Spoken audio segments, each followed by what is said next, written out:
I am here today, much to the chagrin of many of the leftists back home in my state, who thought I should cower and stay home and not come here and continue to protect that right for those law-abiding citizens back home in North Carolina and for the law-abiding citizens of this nation.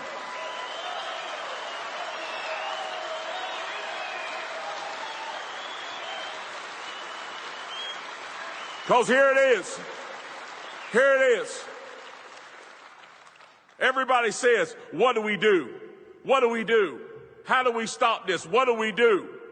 The answer is not simple, but there is a simple starting point. And here it is. Secure our schools.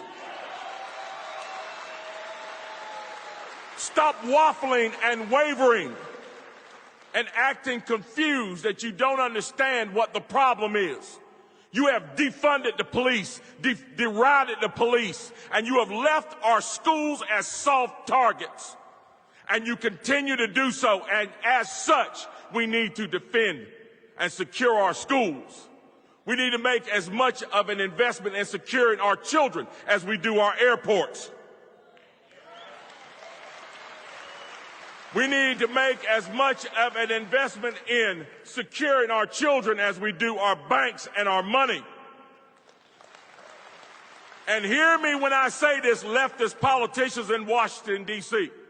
We need to make as much of an investment protecting our children as the American people do in protecting you. You spare no expense buying every weapon known to man, buying every metal detector known to man, every modern convenience, you have it at your disposal to protect you behind the walls that you live in. But you are bound and determined to leave our children defenseless.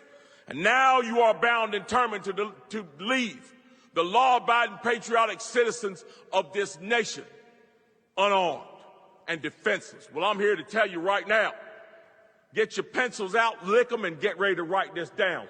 It is not going to happen. We are not going to go off into that good night without standing up for our rights.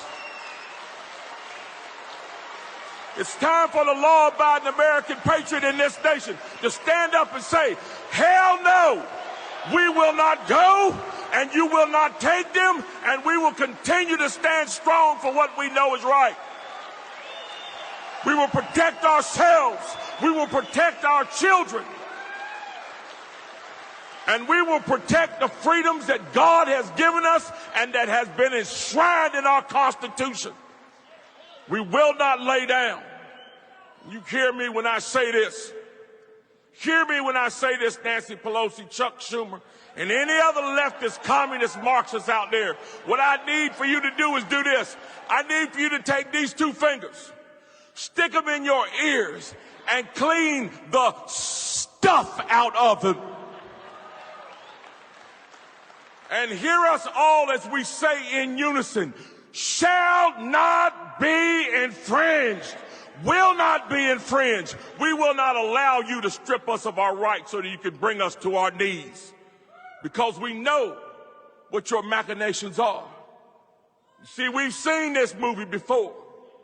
We've seen it. We saw it in a place called Russia. We saw it in a place called Germany. We saw it in a place called China. We saw it in a place called Cambodia and Vietnam.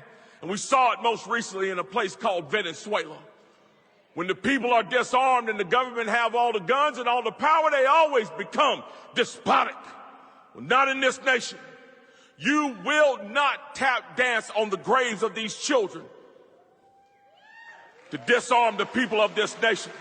In fact, if you put as much energy into doing that as you do with that political tap dance, into securing these schools and shoring them up and stop making excuses, Mike could make a dent on this. So guys, here's what I'm going to leave with you today. Don't be afraid. When the newspaper asked me before I left home, was I coming to the NRA convention? My answer was yes.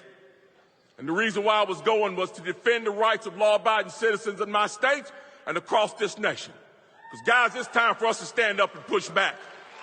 The lies that have been told and continue to be told are not only threatening to strip our rights away from us, they are literally causing life to be lost on the streets. See, down in Uvalde, Beto O'Rourke didn't care about those children. He was willing to spit in their faces for political purposes. The news media stands silent. When children are killed in Chicago at genocidal rates, they stand silent.